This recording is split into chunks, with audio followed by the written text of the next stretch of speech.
Once again, welcome na naman po sa ating YouTube channel. So ito na naman po ang inyong Shy na Siya Vlog na nagsishare na naman ng mga experience at mga ideas patungkol sa pagbablog. So since na nag-focus tayo sa pagbablog, nice kong mag-share sa inyo ng mga idea at experience ko dito sa mundo ng YouTube. So ang content natin ngayon guys is that syempre patungkol sa pagbablog. So I will share my experience at kaalaman kung ano yung mga dapat nating gawin dito sa ating YouTube. Especially dun sa mga vlogger at content creator na katulad ko dito sa mundo ng YouTube. So, yung mga experience ko talaga guys dito is that medyo mahirap. Kaya nga po ako nakapag-isip ng content na mag-share ng mga topic which is yung makatotohanan at ginagawa ko talaga para kahit paano umangat yung ating mga YouTube channel. Medyo madugo yung ating mga dapat gawin sa pag-upgrade ng ating mga YouTube channel. Kasi guys, it's been 4 years. So, 4 years naman, contented naman po ako doon sa mga subscribers. Pero meron talagang kailangan nating i-improve sa ating YouTube channel. Kasi bilang isang content creator, kikita tayo sa mga views. So, doon sa ating subscribers, consistent naman siya. But sa views, kailangan natin gawa ng paraan. Kailangan natin sumunod sa rules ng YouTube. So, kailangan natin sumunod sa YouTube algorithm. And of course, sa niche. Kung ano yung mga niche natin sa pagbablog. So, ito guys, talagang sinishare ko is that makatotohanan po talaga to para naman kita paano magkaroon na rin ng idea yung mga YouTube content creator. So, bakit ba natin kailangan ayusin ng ating YouTube settings? Ito po talaga yung pinaka-problema sa lahat ng mga nagbablog, yung kung paano magpaangat ng views.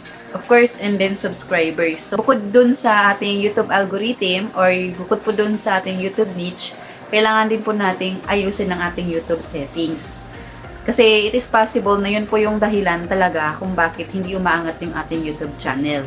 Doon sa mga baguhang subscribers at baguhang content creator na katulad ko dito sa YouTube.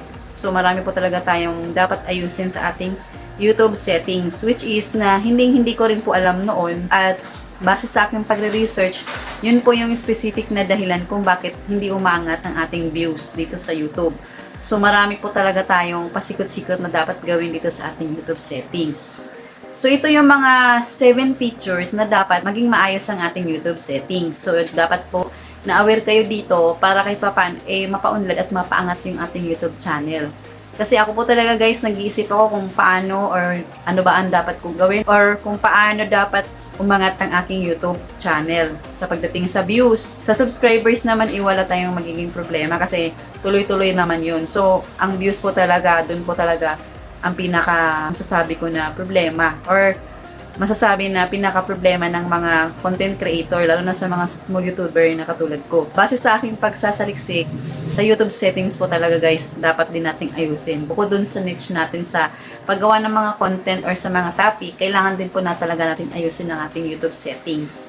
So ito yung 7 features na napapaloob sa YouTube settings na possible na dapat nyong ayusin, lalo na dun sa mga baguhang content creator na katulad ko. So, bakit ba natin kailangan ayusin ng ating YouTube settings, guys? So, ito po talaga yung nakadepende po talaga dito sa YouTube settings ang ating mga views, ang ating mga subscribers. Kasi, si YouTube po talaga ang nagpo-promote ng ating YouTube channel sa mga viewers at mga subscribers dito sa YouTube.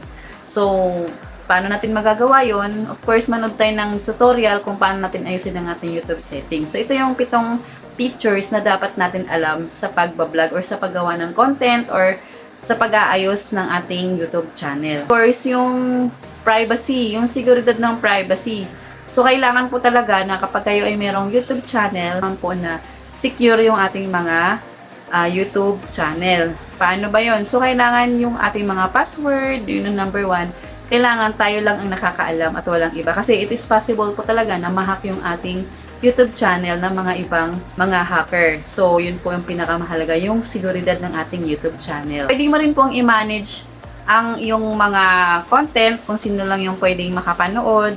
And of course, kung sino lang yung ina-allowed mo na pwedeng manood sa yung YouTube content, pwede mong i-private, pwede mong i-public.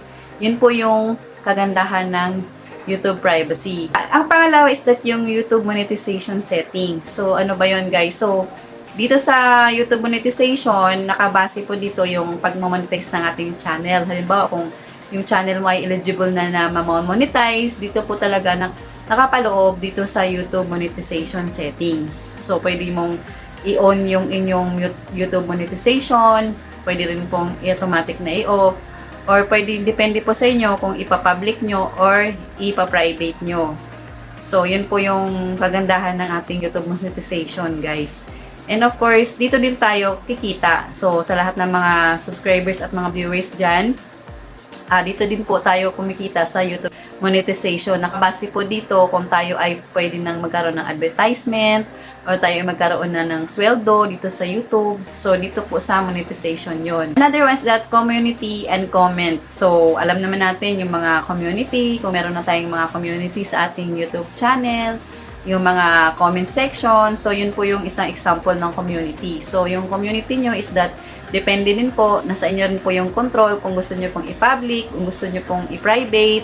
And then, dito sa community section po, dito po makikita ang mga ibang pahayag ng mga subscribers at mga viewers at kanilang mga hinanaing o anong mga reaction nila sa inyong mga videos at inyong mga content. So, dito nyo po makikita sa community and comments. So, kailangan din po ayusin po natin yon kung ano yung dapat natin gawin.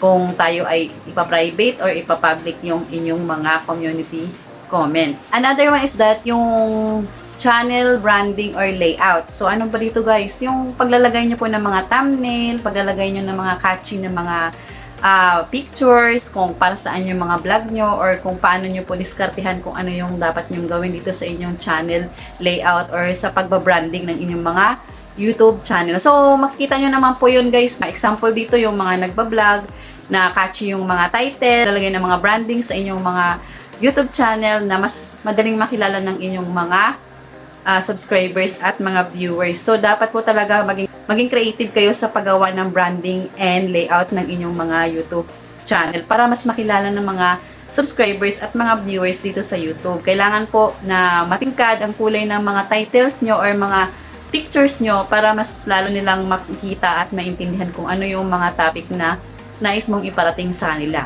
Another one guys is that yung upload defaults. So, ito yung upload defaults guys is nakabase po ito sa paggawa ng description, sa paggawa ng title, kung ano yung mga dapat na title sa inyong mga content. Or dito po makikilala ng mga subscribers at mga viewers nyo kung patungkol saan yung inyong mga content or patungkol saan yung inyong mga topic. Dito nila malalaman kung ito pa yung mga requirements na kailangan nila dito sa YouTube. So, kailangan maging maingat po tayo sa paggawa ng title. Kailangan po talaga na searchable, like how, paano, kung nagtututorial ka, mas maganda po talaga nakabase yung title mo doon sa paano para mas madaling mahanap ng iyong mga subscribers at mga viewers kung sila ay may mga pangangailangan na requirements sa araw-araw. So, another one guys is that yung copyright advanced setting. So, ito po yung pinaka-importante as a content creator. So, kailangan po talaga na alam natin ang settings na ito. Kasi dito po, nag-a-advise sa YouTube kung merong copyright claim or copyright strike ang inyong YouTube channel. So, kailangan po talaga na pag-aralan nyo yung rules and regulation and policy ni YouTube dito patungkol sa copyright strike or copyright claim. So, ditong settings na to is that kailangan nyo rin po itong ayusin. At of course, para malaman nyo ito guys, manood kayo ng mga tutorial dito sa YouTube para mas alam nyo kung paano nyo i-handle yung mga ganitong settings. Kasi yun po yung ginagawa ko para mas aware ako sa aking mga violations dito sa YouTube. At alam ko yung mga do's and don't pagdating sa copyright strike or copyright claim. Yung ano yung pagkakaiba nila. Ang pinaka-last po is that yung notification. So, yung notification guys, nakadepende din po yun sa mga content creator kung paano nila i-handle yun. Halimbawa, sa notification, pwede mong i-off yung notification kung ayaw mo nang may mga bashers, kung ayaw mo ng mga comments na alam mo na masasaktan yung damdamin mo. Familiar naman siguro kayo sa mga content na walang notification pagdating sa mga comments, di ba? Naka-off. So, pwede nyo rin pong i-off to or pwede nyo i-public or pwede nyo pong i-private yung inyong notification. Katulad sa comments, yun. Isang example po yun guys ha. Doon sa mga notifications. Ayan. So, this is Shina Shah once again. Sana meron naman kayo natutunan sa content for today. Ayan. So, kung kaya ko, I'm sure kakayanin mo rin. So, please don't forget to subscribe Paki-hit yung notification bell sa baba guys para kayo updated sa aking panibagong videos na i-upload. Thank you so much!